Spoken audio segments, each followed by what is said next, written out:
అభివృద్ధి సంక్షేమమే తెలుగుదేశం లక్ష్యం అన్నారు ఆ పార్టీ అధ్యక్షుడు చంద్రబాబు నాయుడు. మహానాడులో పాల్గొన్న ఆయన పేదవాళ్లకు ₹2 కిలో బియ్యం, పక్కా ఇళ్లు నిర్మించిన ఘనత ఎన్టీఆర్కే దక్కుతుందన్నారు.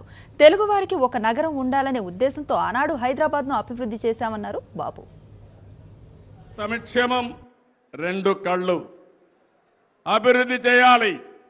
అదే సమయంలో సంక్షేమ కార్యక్రమాలు కూడా పెద్ద ఎత్తున చేయాలని సంక్షేమ కార్యక్రమాలకు పెద్ద పెట్టేసిన పార్టీ తెలుగుదేశం పార్టీ.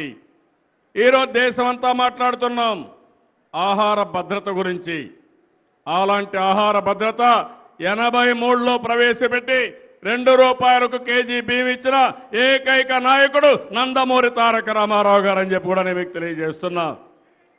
అదే కాదు, ఆ రోజు రైతుల కోసం కరెంటు విషయంలో చూస్తే మామూలుగా మీటర్ పెట్టి కరెంటు ఛార్జీలు వసూలు చేస్తా ఉంటే కాదని స్లాబ్ రేటు తీసుకొచ్చిన వ్యక్తి నందమూరి తారక రామారావు గారు. ఇంకో పక్క పేదవాళ్ళు గుడిసెల్లో ఉంటే వీళ్ళు ఉండవలసింది గుడిసెల్లో కాదు, వీళ్ళు ఉండవలసింది శాశ్వత భవనాలని. శాశ్వత భవనాలకు శ్రీకారం చుట్టింది ఎన్టీ రామారావు గారు. ఆ తర్వాత కూడా తెలుగుదేశం పార్టీ పేదవాళ్ల కోసం అనేక కార్యక్రమాలు చేశాం. మీరు ఒకసారి చూస్తే సంపద సృష్టించడానికి హైదరాబాద్ నగరాన్ని ప్రపంచ పట్టణంలో పెట్టిన పార్టీ తెలుగుదేశం పార్టీ.